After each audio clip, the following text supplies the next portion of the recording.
বানানো বিচার ব্যবস্থা, বানানো বিচারপতি, নিজেদের উকিল, নিজেদের পিপি, নিজেদের সাক্ষী, নিজেদের রায় সব দিয়ে একটা মানুষকে আর 17 বছর আপনি আটক করে রেখেছেন। আমার তো মনে হয় এখন সময়ের দাবি।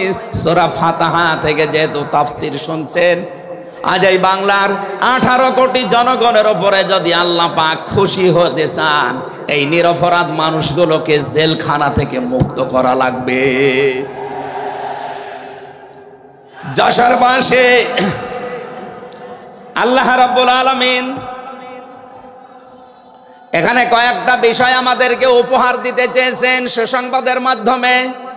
1 নম্বরে আল্লাহ বলেন আমি রাজি হয়ে যাব। 2 নম্বরে ওদের মনের মূল কথাগুলো যেহেতু আমি জানি, সুতরাং যারা নারায়ে তাকবীর আল্লাহু আকবার এই স্লোগান দিয়ে এই মাজলুম মানুষটার পক্ষে অবস্থান নিলেন, আমার তো মনে হচ্ছে ফানজালাস সাকিনাতা আলাইহিম, আল্লাহ পাক তার রহমত এখন এদেশের উপরে নাজিল করবে। 2 নম্বরে ওয়াসাবাহুম ফাতাহান করিবা, একেবারে সুপ্রসন্ন নিকটবর্তী বিজয় আমাদেরকে আল্লাহ এই মাজলুম মানুষটার পক্ষে দাঁড়ানোর কারণে দেবে। আমি আজকেও একজন জেলখাটা মানুষের সাথে কথা বলছিলাম, তিনিও প্রায় 3.5-4 বছর জেলে ছিলেন। তিনি জ্বালাচ্ছিলেন যে হামজা ভাই, আসলে আমরা যারা জেলে ছিলাম তারা ছাড়া এটা বোঝানো সম্ভব না। বহু মানুষ বিনা অপরাধে, বিশেষ করে 15.5 বছরে তো হবেই, বিনা কারণে বিনা অপরাধে কিচ্ছু জানে না, বছরের পর বছর জেলে পচতেছে। ওরা যদি একজন নিরপরাধ মানুষকে মিথ্যা কথা ছড়িয়ে দেওয়ার কারণে নবী যেরকম সিদ্ধান্ত নিতে পারে, আজ বাংলার 18 কোটি মানুষ দল বেদল সব ভুলে গিয়ে নিরপরাধ যত মানুষ জেলে ভর্তি আছে, গুম হয়েছিল, খুন হয়েছিল যারা, এদের পক্ষে দাঁড়াতে যদি সত্যি আপনি মন থেকে এগিয়ে আসতে পারেন, আল্লাহর কসম আমাদের সামনে আল্লাহ বিজয় দেখাবেন। বিজয় আমরা দেখতে পাচ্ছি সূরা কসস 20 নম্বর পারার 4 নম্বর পৃষ্ঠার 15 নম্বর লাইনের 5 নম্বর আয়াত।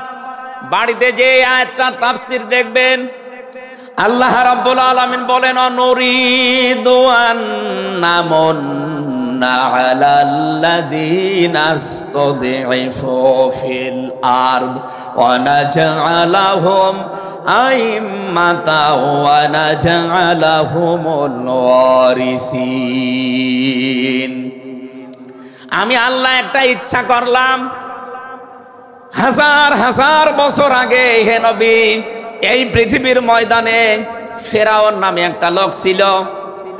রাষ্ট্রীয় ক্ষমতায় থাকার কারণে ওই দেশে বিভিন্ন দলে বিদলে বিভক্ত করে মানুষকে রেখেছিল, আর একটা দলকে সে টার্গেট নিয়ে কোণঠাসা করে, ছোট করে, হীন করে রেখেছিল। সেই দলটা ছিল মুসা নবীর দল। আমি আল্লাহ একটা ইচ্ছা করলাম, জমিনের উপরে যাদেরকে দুর্বল করে রেখেছে ফেরাউন, এই দুর্বল দলের উপরে আমি আল্লাহ মনন করব। মনন মানে অনুগ্রহ করা, দয়া করা।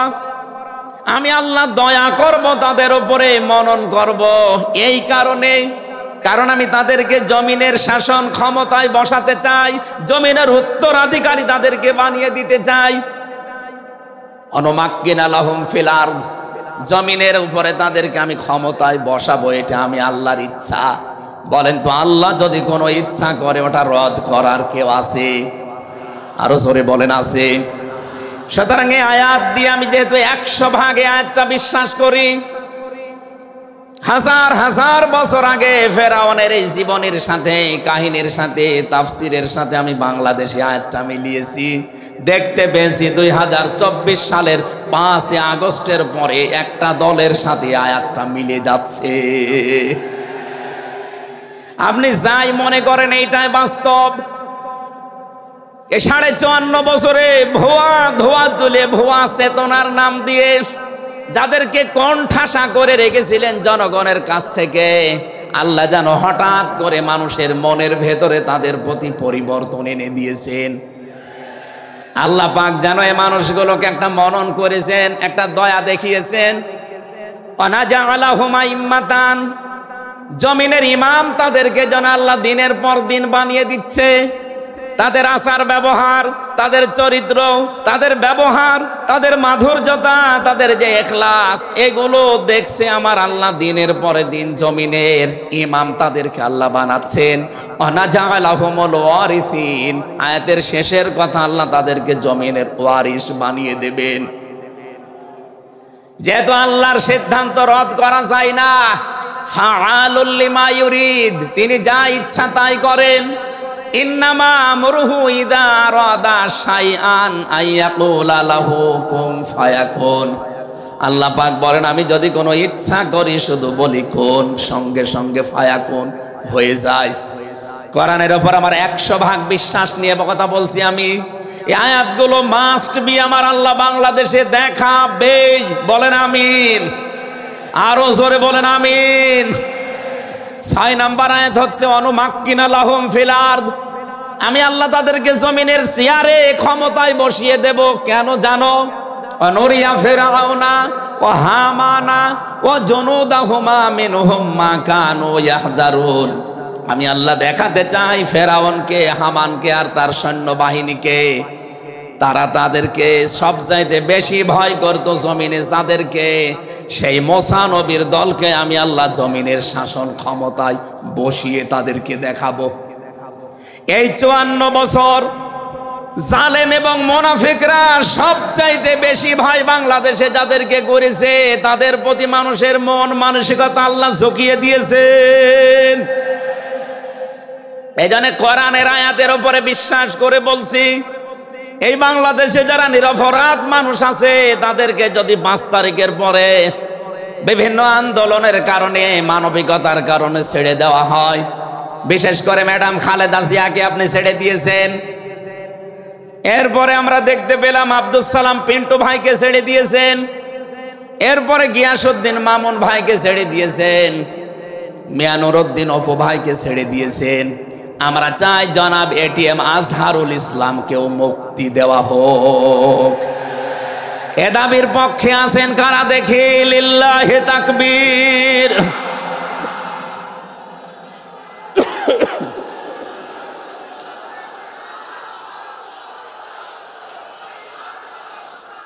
আলহামদুলিল্লাহ। ভাই, আমি আয়াতটা পড়লাম এই জন্যে, 1500 বছর আগে একটা নিরপরাধ মানুষের পক্ষে দাঁড়ানোর কারণে যদি আল্লাহ এতগুলো সুসংবাদ দিতে পারে, সাকিনা নাজিল করা, সুপ্রসন্ন একেবারে নিকটবর্তী বিজয় দেওয়া, আমরা যদি আজ নিরপরাধ মানুষগুলো যারা আজ জুলুমের শিকার হয়ে 15.5 বছর 17 বছর মানবেতর জীবন যাপন করছে, আমি তো 3 বছর তার ভুক্তভোগী। 3টা বছর আমাদেরকে ফাঁসির কন্ডেম সেলের ভেতরে 24 ঘন্টা লকআপ দিয়ে রাখতেন। কি করেছিলাম আমরা? আজকে এই যে মাহফিলের 6 জন আলেমের ভেতরে আমরা 3 জনই এক জায়গায় ছিলাম জেলখানায়, আর বাকি 3 জনের ভেতরে একজন তো বাইরের দেশে, আর 2 জন আব্দুল হাই সাইফুল্লাহ, শাইখ আহমদুল্লাহ, 2 জন মুসলিম। তাদেরকেও কোরআনের কথায় দেশে 15.5 বছর আপনারা বলতে দেননি। এজন্য আমি আয়াত থেকে যেটা শিক্ষা দিতে চাই, কাটছাট কথা বলছি। বাংলাদেশে যদি আল্লাহর সাকিনা, প্রশান্তি মনে এবং বাইরে আপনি দেখতে চান, সুপ্রসন্ন বিজয় যদি দেখতে চান, অবশ্যই আপনাকে নিরপরাধ যারা এখনো পর্যন্ত বিভিন্ন জায়গায় মাজলুম হয়ে আছে তাদের পক্ষ নেওয়া লাগবে। এই কথা বলেন। আল্লাহ আজকে আমাদের জীবনে 100% মেনে চলার তৌফিক দেন, বলেন আমিন। এই সূরা ফাতিহা থেকে আমরা পড়েছি 29 নম্বর আয়াত। আমাদের আলোচনার বিষয় মুহাম্মদুর রাসূলুল্লাহর উম্মত কারা। রব্বুল আলামিন বলেন মুহাম্মদুর রাসূলুল্লাহ, মুহাম্মদ সাল্লাল্লাহু আলাইহি সাল্লাম আল্লাহর রাসূল। হে নবী, দুনিয়ার কেউ যদি আপনার রেসালাত স্বীকার না করে, কেউ যদি সাক্ষী না দেয়, আমি আল্লাহ নিজের সাক্ষী দিয়ে দিলাম আপনি আমার রাসূল। সুতরাং এই বাংলার জমিনে কেউ যদি নবীর আদর্শ না মানে, বিশ্ব নবীর কোনো ক্ষতি হবে না, আল্লাহরও কোনো লস নেই, যত ক্ষতি আমাদের। কথা বলেন না কেন? কোরআনের চোখ লাগিয়ে দেখতে পাচ্ছি এদেশে হাজারো মানুষ জাহান্নামে দৌড়াচ্ছে। কারণ নবী মুহাম্মদুর রাসূলুল্লাহ বাদ দিয়ে পৃথিবীতে যদি অন্য কাউকে কিয়ামত পর্যন্ত কেউ আদর্শ মেনে চলে, কোরআনের কসম দিয়ে বলছি মাস্ট বি লোকটা জাহান্নামী। এজন্য এরকম আচরণে যারা আছেন, বুঝে হোক না বুঝে হোক, আল্লাহ রাব্বুল আলামিনের পরিচয় দেওয়ার আগে আমার আল্লাহ রাসূলের পরিচয় আমাদের কাছে দিয়েছেন। রাব্বুল আলামিন বলেন, কুল হুয়াল্লাহু আহাদ আল্লাহুস সামাদ লাম ইয়ালিদ ওয়া লাম ইউলাদ ওয়া লাম ইয়াকুল লাহু কুফুয়ান আহাদ। এখানে আল্লাহর একাত্মবাদের শিক্ষা দেওয়া হচ্ছে। আল্লাহ পাক বলেন, হে নবী আপনি বলুন, অথচ শোনানো হচ্ছে যার কথা, তার কথা তো আগে বলার দরকার ছিল। এখানে আগে রেসালাতের ঘোষণাটা দেওয়া হয়েছে, কুল, হে নবী আপনি বলুন। ও বাংলার মুসলমানেরা, ফেরাউনের জীবনী পড়ে আমি দেখেছি সে কিন্তু আল্লাহর একাত্মবাদের ঘোষণা দিয়েছিল, কিন্তু রেসালাতের ঘোষণা দেয়নি, এজন্য লোকটা ঈমান পায়নি। বাংলাদেশে বহু মানুষকে আমরা দেখতে পাচ্ছি আল্লাহর কথা বললেও বলেন আমরা কি নামাজ পড়ি না, রোজা রাখি না, আমি কি হজ করি না, দান সাদকা করি না, এগুলো সব আল্লাহর বিধান। এগুলোর পাশাপাশি আল্লাহর প্রেরিত পুরুষ যিনি আমাদের এই জামানায়, আল্লাহর প্রেরিত পুরুষ যিনি কিয়ামত পর্যন্ত, তার নাম মুহাম্মাদুর রাসূলুল্লাহ। জ্ঞানী মানুষ যারা বসে আছেন এক কথায় তারা বুঝবেন আমি জানি। আজ বিশ্ব নবীর আদর্শ বাদ দিয়ে আপনি কার আদর্শ মানেন আপনার বিবেকের কাছে প্রশ্ন করেন। এটা রাজনীতি মনে করে কেউ যদি চলে যান আপনার কপালে আগুন লাগবে, আপনারও মরণ হবে ফেরাউনের মতো। ও আল্লাহকে মেনেছিল কিন্তু রেসালাত মানে নাই। এদেশে আজ অনেকেই আল্লাহর কথা বললে নামাজ পড়ে, রোজা রাখে, হজ করে আসে, দান সাদকা করে। আরে ভাই এগুলো সবই আল্লাহর বিধান। আপনি আল্লাহকে মানেন, কিন্তু তার প্রেরিত পুরুষ এই জামানায় যিনি কিয়ামত পর্যন্ত, তার নাম মুহাম্মাদুর আবার জোরে বলেন মুহাম্মাদুর রাসূলুল্লাহ। এতক্ষণ পর্যন্ত যা বললাম আমি আশা করছি আপনি বুঝেছেন। বিশ্ব নবী বাদ দিয়ে অন্য কারো আদর্শ এ জমিনে মানা যাবে না। মানলে আপনি বুঝে মানেন, আর না বুঝে মানেন আপনি জাহান্নামী। এখন যদি মুসা আলাইহিস সালাম আসে দুনিয়ায়, যদি ঈসা নবী এখন আসে, আর আমরা কেউ যদি আল্লাহর নবী মুহাম্মদুর রাসূলুল্লাহকে বাদ দিয়ে ঈসা নবী, মুসা নবীকেও মেনে চলি, নিছক আপনি জাহান্নামী। এটা রেকর্ড হচ্ছে, সারা দুনিয়ায় যাবে। সূরা আলে ইমরানের ৮০ নম্বর আয়াত। অন্য ধর্মে যারা আছেন, ইহুদি, খ্রিস্টান, আহলে কিতাব যারা দাবি করেন, এমনকি এই মুশরিকদের ভেতরেও যারা, বৌদ্ধদের ভেতরে যারা অমুসলিম, তাদেরকে বলছি আপনারা ভুল পথে আছেন। আপনারা যাদেরকে নবী নাম বলে চলেন, যিশু বলেন, ঈসা আলাইহিস সালামকে, মুসা আলাইহিস সালামকে আপনারা যোসেফ বলে ডাকেন। আপনাদের ওই সমস্ত নবীগুলো তাওরাতে, ইনজিলে অলরেডি ঘোষণা দিয়েই গেছে যে আমাদের পরে একজন শেষ নবী আসবে, তার নাম মুহাম্মাদুর রাসূলুল্লাহ বা আহমদ। তাকে যদি তোমরা জীবদ্দশায় পেয়ে যাও, পৃথিবীর সব কিছু ছেড়ে দিয়ে তার আদর্শটা গ্রহণ করবা, নয়তো পথভ্রান্ত হয়ে, পথভ্রষ্ট হয়ে জাহান্নামে যাওয়া লাগবে। যাকে মেনে চলার দাবি করেন সেই যিশু, সেই যোসেফ, হযরত ঈসা নবী, হযরতে মুসা নবী, তারাই যেহেতু ঘোষণা তাওরাতে, ইনজিলে দিয়ে দিয়েছে, হয়তো আপনাদের পুরোহিত যারা, ধর্মগুরু যারা, ঠাকুর যারা আপনাদেরকে শোনায় না। এই সত্য বিধান আপনি ইনজিলে পড়েন, আমার শেষের শব্দ ছিল ফিত তাওরাতি ওয়াল ইনজিল। এই দুইটা কিতাব আপনারা বই আপনারা পড়ে দেখবেন, এখানে আমাদের নবী, শেষ নবীর বর্ণনা আছে ৯০৩ জায়গায়। বলেন আল্লাহু আকবার। আল্লাহ পাক প্রথম শব্দে জানাতে চেয়েছেন, হে নবী কেউ যদি আপনাকে স্বীকার না করে, কেউ না মানে, আমি আল্লাহ নিজে ঘোষণা দিলাম, ওয়াল্লাযীনা মাআহু আশিদ্দাউ আলাল কুফফার, আপনার সঙ্গে সাথী যারা হবে, আপনার সাথে যারা থাকবে, আপনার উম্মত বলে যারা কিয়ামত পর্যন্ত দাবি করবে, তাদের ভেতরে এই গুণগুলো মাস্ট বি পাওয়া যাবে। যশোরবাসী, এবার আপনাদের জন্য আপনি মিলান তো এই আয়াতটা নিজের জীবনে আছে কিনা। ওয়াল্লাযীনা, আর যারা মাআহু, আপনার সঙ্গে থাকবে, আশিদ্দাউ আলাল কুফফার, তারা কাফেরদের প্রতি বজ্রকণ্ঠ হবে। কালকে মাওলানা মামুনুল হক, আমি ছিলাম কালকে চট্টগ্রামের ফেনীতে, একটু লাইভ দেখেছি। উনি কিন্তু শেষের দিকে এটা জানিয়েছেন, ওঠো বজ্রমুঠি করো, ঘোষণা দাও। এ কথা বলেনি? এই কথা বলেন না কেন? ওনার এইটাই সামারাইজ, আশিদ্দাউ আলাল কুফফার, কাফেরদের প্রতি কঠোর হওয়া লাগবে। সেই সময় এখন অলরেডি চলছে। প্রতিবেশী নামে আমাদের যারা আছে, যেহেতু প্রতিবেশী পাল্টানো যায় না, এজন্য আমরা বেশি কিছু বলছি না। আমরা আশা করব যে প্রতিবেশীর চরিত্র পাল্টাবে।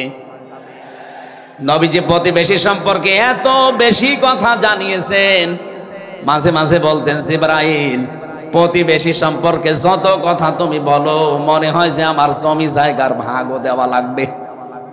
যেহেতু এত দামি জিনিস প্রতিবেশী, এত গুরুত্বপূর্ণ, আপনাদেরকে তো আমরা পাল্টাতে পারবো না, আমাদের জমির সাথে আপনাদের জমি। এই জন্য বলছে আপনারা চরিত্র পাল্টাবেন। আপনি মাইক্রোসফট, ভয়েস অফ আমেরিকা, এগুলো সব খ্রিস্টানরা, ইহুদিরা চালায়। তারা আজ তামাম দুনিয়ার 257টা রাষ্ট্রে কিন্তু অলরেডি জানিয়ে দিয়েছে, বিশ্বে সবচাইতে বেশি মিথ্যা কথা বলা হয় ভারতে।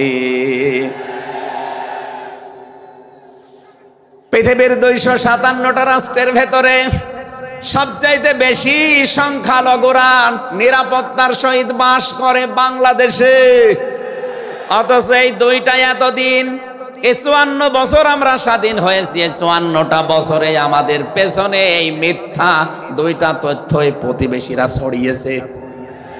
সারা দুনিয়ার মোড়লদেরকে বলতো যে বাংলাদেশে সংখ্যালঘু নির্যাতন হয়। এদেশের গোবিন্দ পরামানিক, কুমার কি সেন যেন, কয়েকজন মিলে তারা বিবৃতি অলরেডি মাঝে মাঝাই দিচ্ছে যে আগস্টের 5 তারিখের পর থেকে বাংলাদেশে আমরা সবচাইতে বেশি নিরাপত্তায় আছি সংখ্যালঘুরা। এখনো তো কোরআনে কারিম এই দেশে কায়েম হয়নি। আমি কোরআনের এই অনুষ্ঠান থেকে আপনাদেরকে গ্যারান্টি দিতে পারি, আল্লাহর কসম, কোরআনে কারিম যদি এদেশের রাষ্ট্রীয় ক্ষমতায় চলে আসে, বাংলাদেশের সবচাইতে বেশি নিরাপদে থাকবে সংখ্যালঘুরা।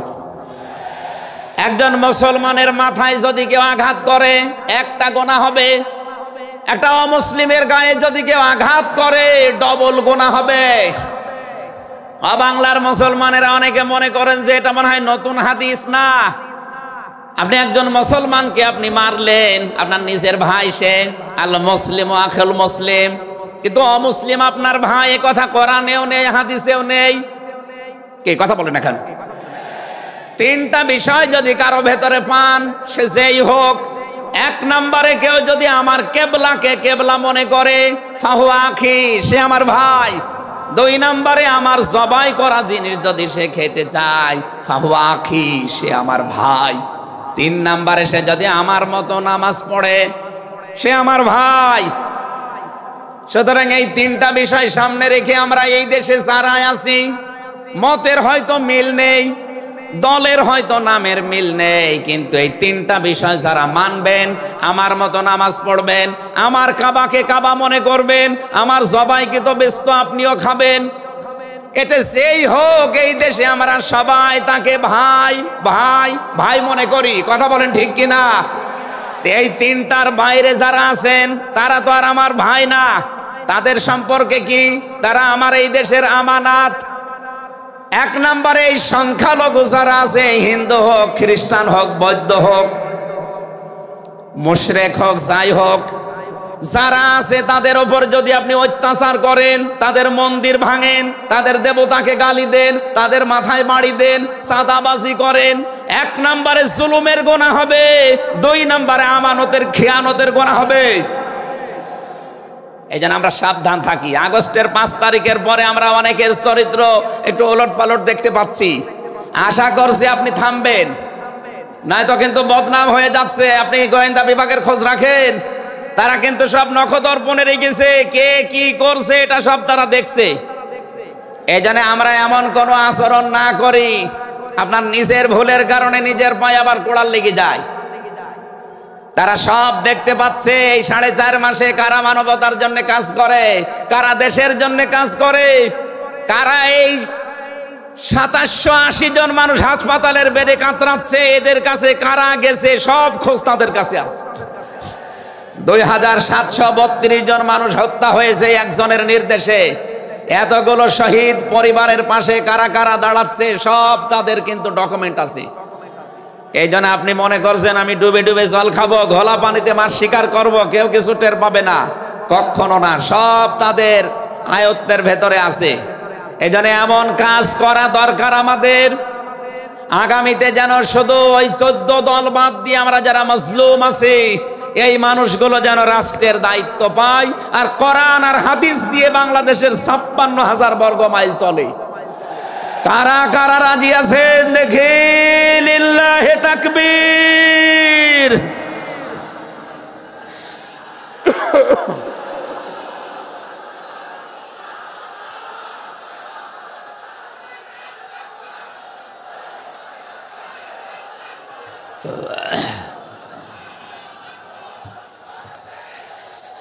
আমার ভাইরা, এবার আমি মূল কথায় যাচ্ছি। মুহাম্মদ রাসূলুল্লাহর উম্মত হতে হলে আমাদেরকে বজ্রমুষ্টি হওয়া লাগবে, ঐক্যবদ্ধ হওয়া লাগবে। যারা নবীর উম্মত, কাফের যারা, তাদের বিরুদ্ধে। আমি কাফেরের পরিচয় সে প্রথমে দিয়েছি। যে মানুষগুলো কোরআনে কারিমে বাধা দেয়, কোরআনের শিক্ষায়, কোরআনের প্রচারে, কোরআনের প্রসারে, কোরআন কায়েমে যারাই বাংলাদেশে বাধা দেবে, তার নাম আব্দুল আলিম হতে পারে, কে কাফের। এদের বিরুদ্ধে কঠোর হওয়া লাগবে আপনাকে। আমি আবার বোঝার জন্য বলছি, নাম হয়তো আপনার আল্লাহর নাম আপনি নিয়েছেন আব্দুল আলিম, আব্দুল খালেক, কিন্তু আপনার কাজ যদি কোরআন প্রচারে বাধা দেওয়া হয়, ডাইরেক্ট ইনডাইরেক্ট, অবশ্যই আপনি বুঝতে পেরেছেন আমি কি বলছি। আপনি কিন্তু আর সাধারণ মানুষ নেই, আপনি মুনাফিকও নেই, আপনি মুসলমানও নেই, আপনি কাফের হয়ে গেছেন। আল্লাহ আমাদের হেফাজত করুন, বলেন আমিন। কাফেরদের যত অনুষ্ঠান আছে সেখানেও কড়াকড়ি করা লাগবে আপনাকে। কে বলেছে ধর্ম যার যার উৎসব সবার? এটা কুফরি কথা। ধর্ম যার যার, উৎসব তার তার। কথা বলেন। মান তাশাব্বাহা বিকওমিন ফাহুয়া মিনহুম। যার সাথে যার সাদৃশ্য মিলবে, সে আচার ব্যবহারে, ধর্মীয় রীতিনীতিতে কিয়ামতের দিন তার সাথে থাকা লাগবে। কোনদিন আজ পর্যন্ত আপনি পিটিয়েও কোন হিন্দু ভাইকে গরু জবাই করেন যখন কোরবানি দেওয়ার জন্য, তাকে পাবেন। তারা জানে যেটা আমাদের ধর্মীয় অনুষ্ঠান না, এই জন্য তারা আসে না, ঠিক করে তারা আসে না। আপনি কোন কারণে সেখানে যাবেন?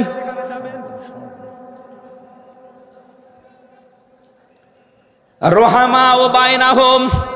দ্বিতীয় নম্বরে আমরা পেয়েছি নিজেদের ভেতরে মহব্বত, ভালোবাসা, সম্প্রীতি, মায়া, মমতা, এটা নিজেদের ভেতরে বাড়ানো লাগবে। আপনি নবীর উম্মত হতে চান, অথচ এটা নিজেদের ভেতরে আরো দূরত্ব তৈরি করেন না। এটা নিজেদের ভেতরে আরো স্যাক্রিফাইস করে হোক, ডাকাডাকি করে হোক, নিজেদের ভেতরে এটা তৈরি করা লাগবে আরো বেশি। তারহুম রুক্কান সুজ্জাদা। হে নবী, আপনার উম্মত যারা, আপনার সাথে যারা আছে, তাদেরকে দেখতে পাবেন আল্লাহর সন্তুষ্টি এবং অনুগ্রহ তালাশ করার জন্যে তারা রুকু এবং সেজদাকারী অবস্থায় তাদের দেখতে পাবেন। নবীর উম্মত যারা এসেছেন, অন্য ধর্মের লোকদেরকে বাদ দিলাম, বিশ্ব নবীর উম্মত যারা এখানে বসে আছেন, আমাদের উচিত হবে যতদিন আজরাইল না আসে ফরজ নামাজ আমরা কোনোদিন ছেড়ে দেব না। আরো জোরে বলেন। আল্লাহ যেন এটা মেনে চলার তৌফিক দেন আমাদের একেবারে জীবনের শেষ দিন পর্যন্ত। 2 নম্বরে ফরজ নামাজের সময়টুকু যেভাবেই হোক বের করে আপনি আদায় করেন। সুন্নত নফল ওইগুলো যদি পড়তে না পারেন পরবর্তীতে পড়বেন, কিন্তু ফরজ নামাজ কেউ ছেড়ে দিয়ে সে আল্লাহর আয়ত্ত থেকে বের হয়ে যায়। বলেন নাউজুবিল্লাহ। সাহাবায়ে কেরাম আল্লাহর দরবারে যে 7টা কারণে কবুল হয়েছিলেন, তার ভেতরে 1 নাম্বার কারণ ছিল এই মানুষগুলো আল্লাহর বিধান সামনে পেলে পৃথিবী ভুলে যেতেন। আব্দুল্লাহ আনসারী রাদিয়াল্লাহু তাআলা আনহুর জীবনী পড়েছি। এই লোকটা আল্লাহর বিধান সেজদাকে সামনে রাখতে গিয়ে নিজের স্ত্রীকে এক কাপড়ে গর্তের ভেতরে বসিয়ে রেখেছিল, নিজের ছেলেকে শিকল দিয়ে বেঁধে রেখেছিল, তারপরও আল্লাহর বিধান সেজদা সে ভুলে যায় নাই। আমাদের এরকম কঠিন পরিস্থিতি এখন হয়তো আসেনি, তারপরও আমরা অনেকে বিনা কারণে ফরজ নামাজ ছেড়ে দেই। আমি নামাজের কথা মুসলমানদের কাছে সচরাচর বলতে চাই না, কারণ একজন মুসলমান আর একজন কাফেরের ভেতরে পার্থক্য নামাজ। নামাজ যদি কেউ না পড়ে সে মুসলমান থাকে কি করে? সুতরাং আজান হওয়ার পরে মুসলমান যাবে মসজিদে নামাজ আদায় করতে, মানুষ টের পাবে যে লোকটা মুসলমান। রিজালুল্লাহ তুলহিহিম তিজারাত ওয়ালা বাইউন আন যিকিরিল্লাহ ইলা আখিরি আয়া। মুসলমান ব্যবসায়ী যারা, তাদের পরিচয় আল্লাহ দিয়েছেন। আল্লাহ রাব্বুল আলামিন বলেন, এই পৃথিবীর ময়দানে যারা মুসলমান ব্যবসায়ী, আজান হওয়ার সঙ্গে সঙ্গে ব্যবসা প্রতিষ্ঠান বন্ধ করে দিয়ে তারা সেজদায় দৌড়াবে। ইয়াবতাগুনা ফাদলাম মিনাল্লাহি ওয়া রিদওয়ানা। এখানে আল্লাহ 2টা শব্দ ব্যবহার করেছেন। আল্লাহর ফজল যদি কেউ চায় তাহলে অবশ্যই তাকে মসজিদে যাওয়া লাগবে। আল্লাহুম্মা ইন্নী আসআলুকা মিন ফাদলিকা। ফজলের জন্য জমিনে আল্লাহ পাঠিয়েছেন আমাদেরকে, আর রহমতের জন্য তার ঘর মসজিদে পাঠিয়েছেন। এজন্য আল্লাহর রহমতের জন্য 5 বার আল্লাহর ঘরে আমাদেরকে যাওয়ার নির্দেশ দিয়েছেন আল্লাহ। আর যদি ফজল অনুগ্রহ পেতে চাই, রিজিক, এগুলোর জন্য জমিন, এই জমিন আল্লাহ আমাদেরকে হালাল রুজি উপার্জন করার যে ব্যবস্থা, এরকম ময়দান যেন তৈরি করে দেন। বলেন আমিন। সিমাহুম ফি ফুজুহিহিম মিন আসারিস সুজুদ। আল্লাহ বলেন এদের এই চিহ্নগুলো, সেজদার চিহ্নগুলো এদের চেহারার বিভিন্ন জায়গায় ফুটে উঠবে। কিয়ামতের ময়দানে এই চিহ্ন দেখে দেখে নবী সুপারিশ করে করে জান্নাতে নিয়ে যাবে। হয় কপালে, নাই নাকে, নাই হাতে। যে সমস্ত জায়গায় সেজদা দেওয়ার জন্য আপনি জমিনে লাগিয়েছিলেন, এই জায়গাগুলো কিয়ামতে চমক দিতে থাকবে। আল্লাহ আমাদের প্রত্যেককেই এই 5টি গুণ অর্জন করার মাধ্যমে বিশ্ব নবীর খাঁটি উম্মত হওয়ার তৌফিক দিন। আমিন, আল্লাহুম্মা আমিন।